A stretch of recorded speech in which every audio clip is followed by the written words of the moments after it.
Jangan lakukan itu. Jangan coba-coba berani melihat wujudku. Ini peringatan pertama dan terakhirmu, Wes. Namun, Wes tetap nekat mengintip hingga akhirnya. Waduh, ada apa nih? Buat yang penasaran, itulah sepenggal kisah pembuka dari film yang akan saya ceritakan. Berjudul Glorious, sebuah film yang rilis di tahun 2022, disutradarai oleh Rebecca McKendry, ditulis oleh Todd Rigney, serta karakter-karakternya diperankan oleh sederetan bintang dengan acting yang istilah katanya nih ya, the best punya. Jadi tidak perlu berlama-lama lagi, daripada nanti jikalau istilah katanya ente kadang-kadang ente, mari kita sama-sama tenan.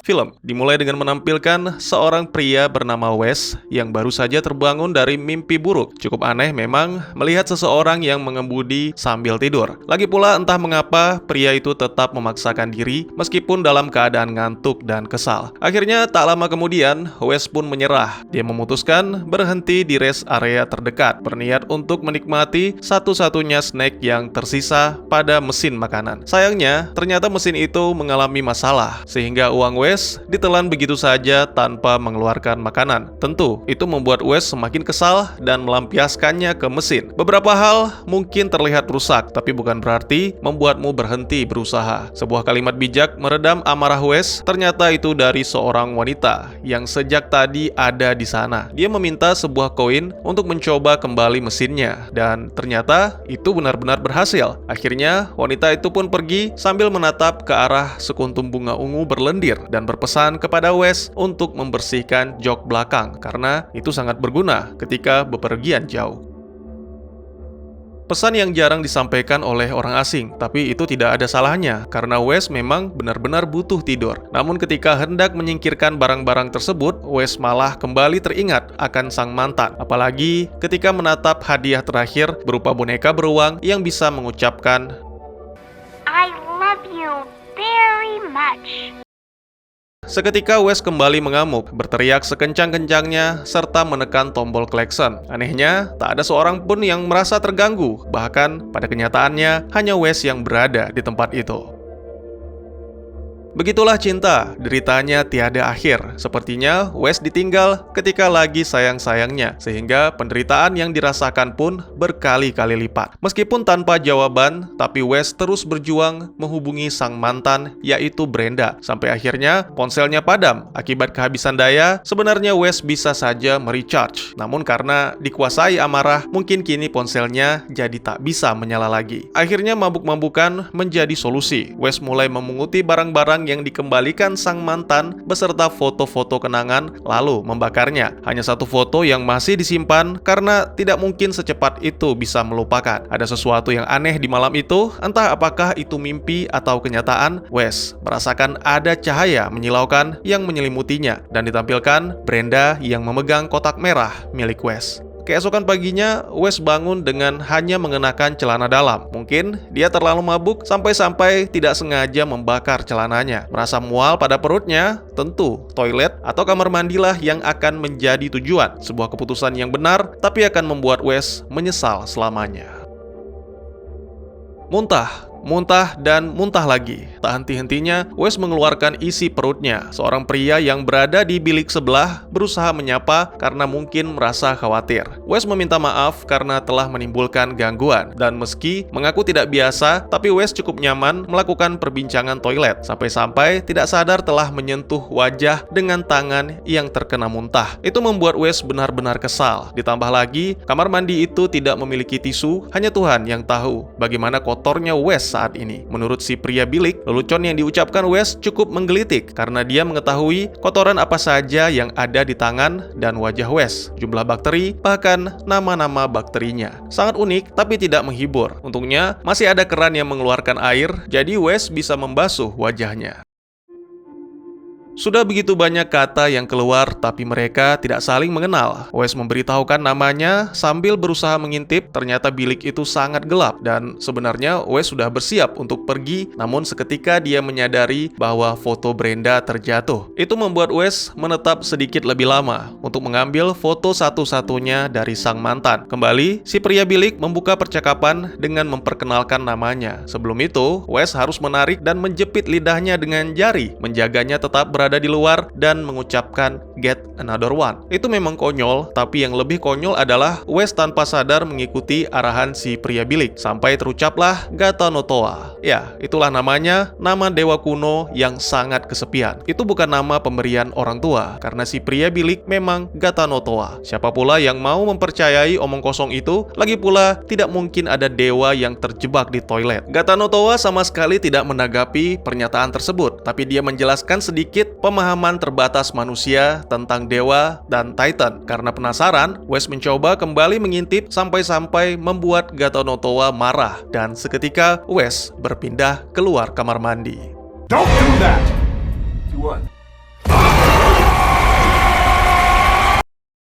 Sebuah peristiwa yang sangat sulit dipercaya, namun Wes tidak mau mengingat lagi dan langsung kembali ke mobilnya. Dia merasa sangat bahagia ketika melihat Brenda juga berada di sana dengan senyuman hangat. Sayangnya tak lama berselang, Brenda mengatakan hal yang sama dengan Gata no Toa. Seharusnya Wes tidak mengintip sang dewa. Lalu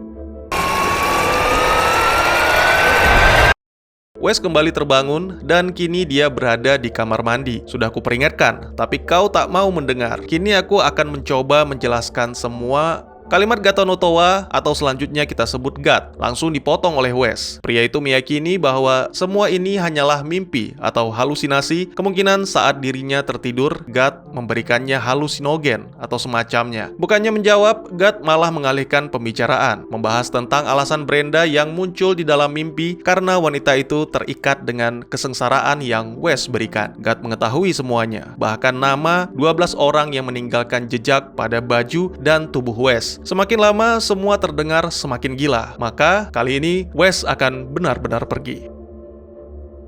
Sayangnya, God tidak bisa mengizinkan Wes pergi sebelum semuanya selesai. Pintu kamar mandi terkunci rapat, ditambah lagi munculnya cahaya ungu sebagai tirai pelindung. Menurut penjelasan God, tirai itu akan membuat kamar mandi menjadi tidak terlihat. Kau semakin gelisah karena kau baru saja melihat Brenda. Semua ini tidak terjadi secara kebetulan. God mengetahui Wes akan datang dengan membawa kesedihan, kesengsaraan, dan perasaan tersiksa akibat penyesalan yang tidak pernah dirasakan sebelumnya. Wes kembali mengoceh bahwa semua yang dialaminya saat ini adalah mimpi buruk. Sampai akhirnya, teriakan God membuat Wes tenang. Semua ini tidak bisa dilawan karena kekuatan yang disebut takdir telah menentukan pertemuan mereka. Samar terlihat cahaya dari bilik God yang membuat Wes ketakutan dan sontak memanjat ke jendela hingga akhirnya tergelincir.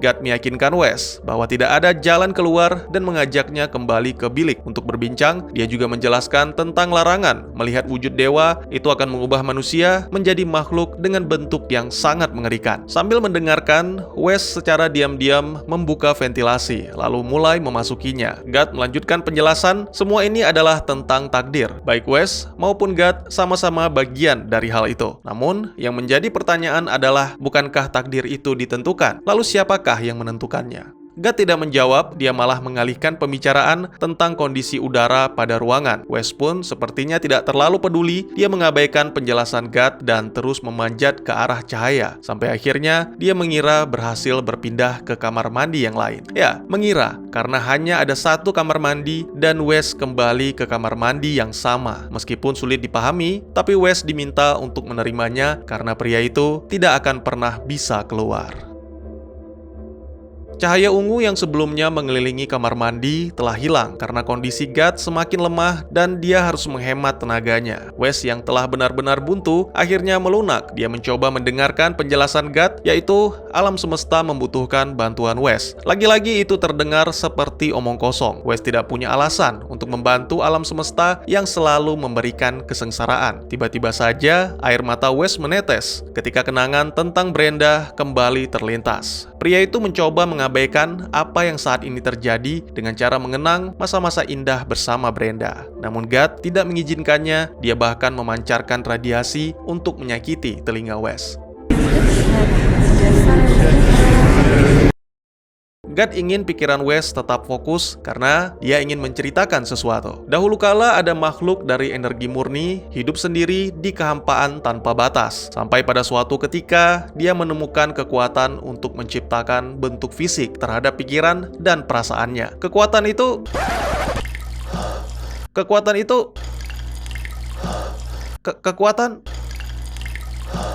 sungguh tidak bisa dipercaya. Wes malah kencing ketika sang dewa sedang bercerita. Entah itu sengaja atau tidak, tapi Wes mengaku bahwa dia sedang dilanda kepanikan.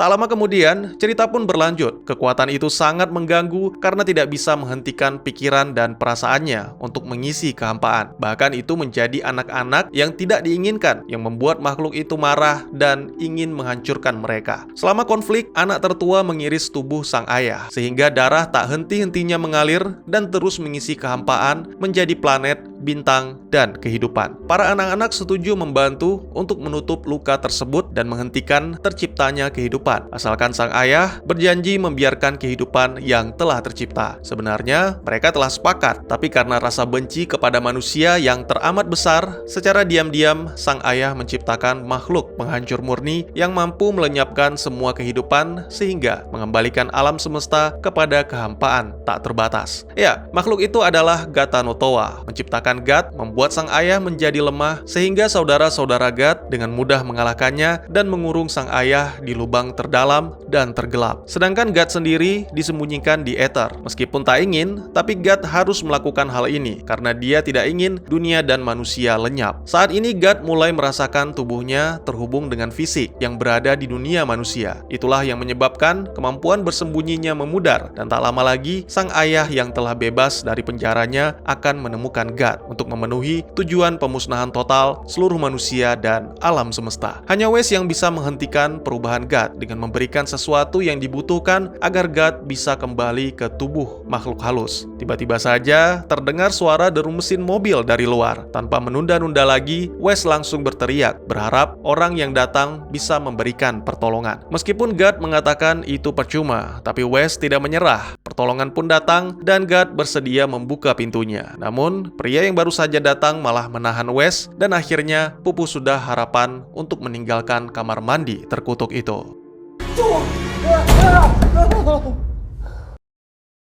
Pria yang baru saja datang bernama Gary. Dia adalah kepala pengawas properti yang sedang melakukan inspeksi. Sama halnya dengan Wes, semua hal yang dijelaskan terdengar tidak masuk akal bagi Gary. Namun, itu semua tidak penting, posisi Wes tidak bisa ditukar dengan Gary. Dan karena Gary telah mengetahui tentang God, maka sang dewa akan melakukan sesuatu yang harus dilakukan. God membentak mereka berdua dan meminta Wes mengurung diri di dalam bilik. Wes merasa sangat ketakutan karena dia sempat melihat lahirnya makhluk mengerikan. Tak lama kemudian, penyiksaan pun dimulai. Teriakan Gary membuat Wes tak bisa mengalihkan perhatian, bahkan Gary sempat masuk ke dalam bilik, lalu ditarik kembali, dan akhirnya percikan darah ke seluruh ruangan, ditambah jantung yang jatuh di hadapan Wes mengakhiri penyiksaan tersebut.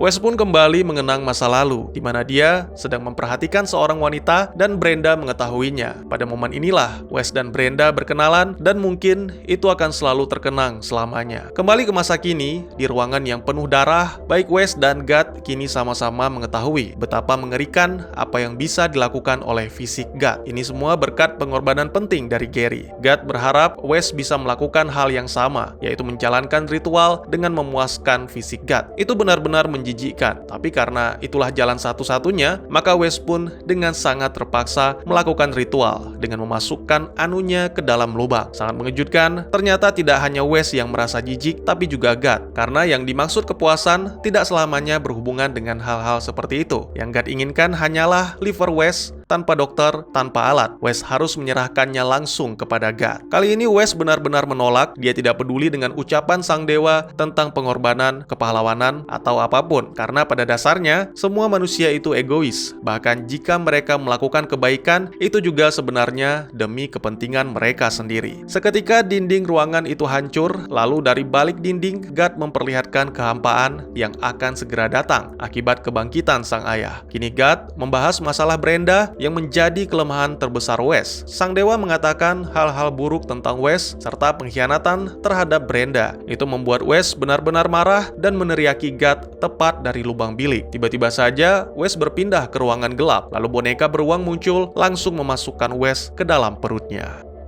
Fuck! Yeah! I love you very much.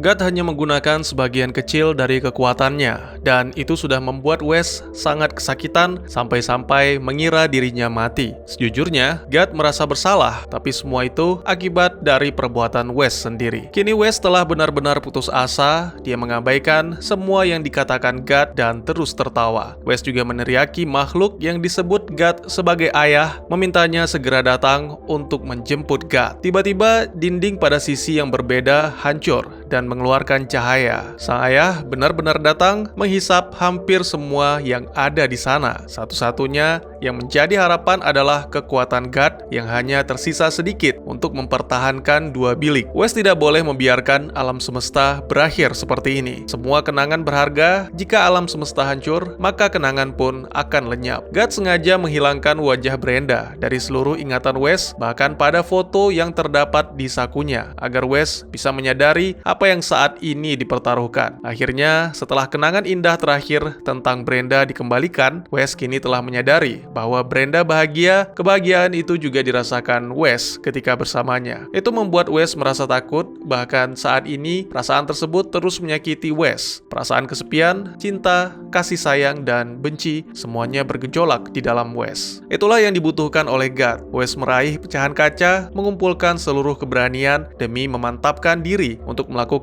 ritual. Dan Wes bukan sebelah kiri, tapi sebelah kanan. Wes tersipu malu, mengulangi ritual, dan langsung menancapkan pecahan kaca itu ke tubuhnya. Lalu di tengah-tengah kesakitan yang dirasakan, sebuah kilasan ingatan muncul yang menampilkan Brenda menemukan foto-foto para wanita yang disakiti oleh Wes. Lalu bayangan Brenda ditampilkan mengambil liver Wes, sama halnya seperti yang dilakukan God di dunia nyata dengan tentakelnya.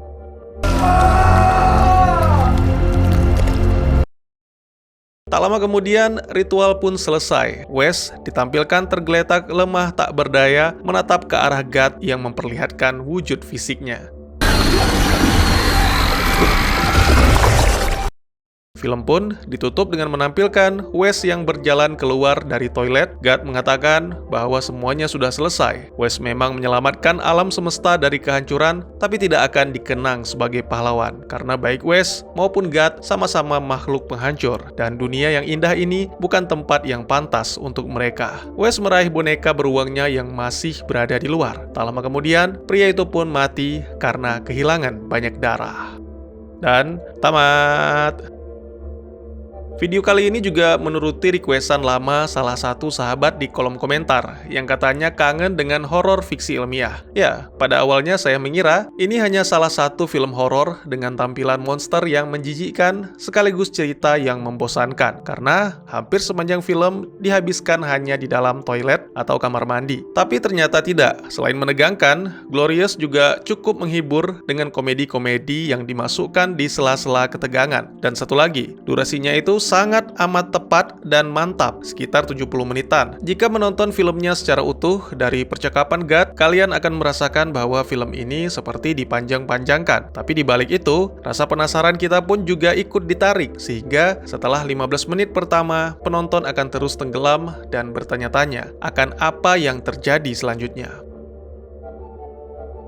Petunjuk pertama, Gatanotowa atau Gat, makhluk luar angkasa yang disebut sebagai dewa, terlihat di parkiran, yaitu bunga aneh yang agak bersinar dengan lendir bening. Lalu, di pertengahan film, kita mengetahui bahwa itulah yang membuat Gat serta toiletnya tersembunyi, baik dari manusia lain dan sang ayah. Wujud Gat ditunjukkan melalui ilustrasi di dinding bilik kamar mandi tempat Wes duduk. Memiliki tubuh manusia dengan 3 mata di dada dan di kepalanya ada tentakel yang masing-masing memiliki gigi. Lalu di bagian pangkal, di mana semua tentakel bersatu, ada kepala dengan beberapa mata dan lubang seperti mulut yang bergigi. Namun, di akhir film, ternyata wujudnya jauh lebih mengerikan, menyerupai sebongkah daging yang bertentakel, bergigi, dengan mata yang menyeramkan.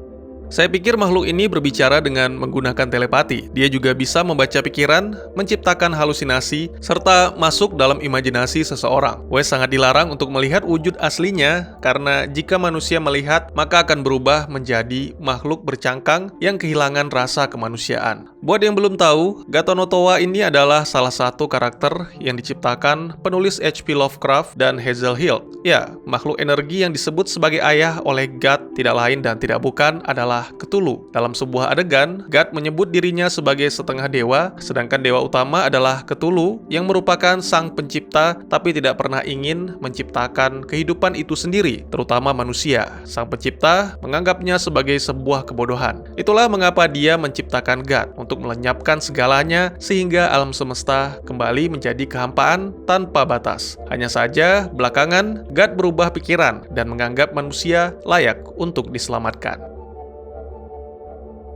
Pada sebuah adegan, Gat mengatakan bahwa dia sama sekali tidak ingin melenyapkan alam semesta. Sepertinya, Gat telah membentuk hubungan dengan kehidupan manusia. Itulah yang menjadi penyebab mengapa Gat bersembunyi dari sang ayah. Namun ketika Gat telah sepenuhnya memiliki fisik, maka Cthulhu yang telah membebaskan diri dari penjara akan mengendalikan Gat untuk menghancurkan alam semesta. Satu-satunya solusi untuk menghentikan sang pencipta adalah dengan mengembalikan Gat ke tubuh gaib, dan hanya Wes yang bisa mewujudkannya dengan cara menyerahkan liver atau hati. Yang menjadi pertanyaan adalah kenapa hati? Bukannya biasanya itu jiwa, Bang? Nah, sebagai informasi, dalam mitologi, banyak yang menganggap hati sebagai tempat di mana jiwa bersemayam. Inilah yang menjadi alasan mengapa Prometheus dihukum dengan dibawa ke puncak Gunung Kaukasus, lalu dirantai dan setiap hari seekor burung elang datang untuk memakan hati Prometheus. Lalu ketika malam, hatinya akan pulih kembali. Begitulah yang terjadi setiap hari. Hati juga dianggap sebagai tempat perasaan yang paling gelap, yang biasanya identik dengan amarah, kecemburuan, dan keserakahan. Namun hal-hal positif juga ada di sana, seperti keberanian, kekuatan, dan kasih sayang. Nah,